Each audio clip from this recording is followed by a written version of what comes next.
So there are certain birthdays that we tend to hold as landmarks and we keep track of and we remember, starting with maybe 10, 13, 16, 18, 21, and then they start to get more spread out over time. They tend to settle in on the decades, 30, 40, 50, until we kind of stop keeping track because we really no longer want to know how old we are. I haven't reached that point myself, but when I turned 30, it was really sort of a landmark birthday, and there are places where we can pass these birthdays and circumstances under which we can experience them that either make them or break them. They either become really, grounding experiences, something we'll remember the rest of our life, or something that we'll want to forget for the rest of our life.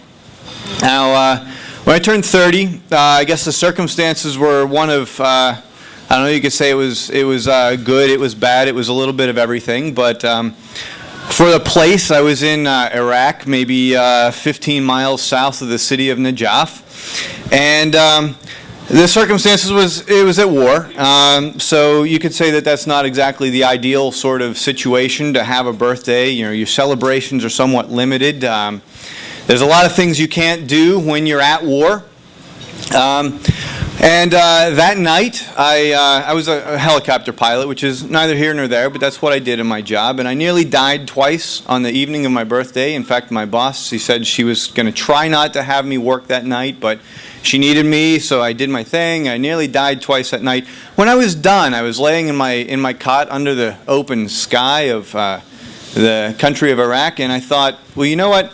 I'm going to make sure that if I survive tonight, if I survive the rest of this deployment, if I survive this year, I'm going to make sure that my 30s were even better than my 20s. And my 20s were pretty damn good. I mean, they really were, let's face it. And, and 30 is another great landmark because it really sort of means, whether you like it or not, your youth is over. Your childhood is over. You have to be an adult at that point. There are certain responsibilities, certain experiences that, you can't hide behind your age anymore because you're 30. So I turned 30, and lo and behold, I survived that night. And I went on to survive the next couple weeks and the next couple of months, and I went through some. I was involved in combat, the two-way shooting range, that sort of thing. I survived. I answered all those questions that you have, especially if you're a young man. What will I be like? If my life is threatened, will I be able to do my job? Will I keep my cool? Will I freak out? Will I do all these things? I got to answer all those questions. The most important thing, though, was like I said, I made that promise to myself that I was going to make sure if I survived that I make sure my 30s were better than my 20s. And I had a pretty high bar set for my 20s. So I'm going on, I'm reaching the end of my deployment. I think, we're going home probably pretty soon. And then I get, in addition to all these experiences of life and death, and oh, by the way, war is not like nonstop excitement. For those of you who have not experienced it, and hopefully none of you who haven't will, it's not fun, and one of the most dangerous threats is just boredom. Sometimes you would not believe the level of boredom that you experience, and sometimes that really just makes you want to end it right there. But you get through all that, and then I get this phone call, and it's my wife at the time, tells me she's moving out. She's leaving. I've been deployed, I've been gone for 5 months.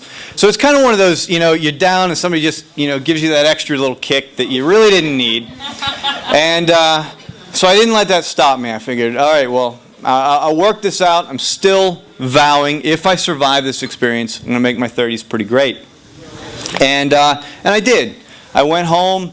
That was now 7-something years ago. Next week I turned 38.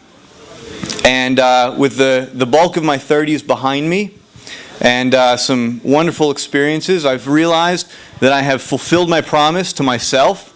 I've made my 30s better than my 20s. They've been the best years of my life for a lot of reasons, some of which include my wonderful new wife.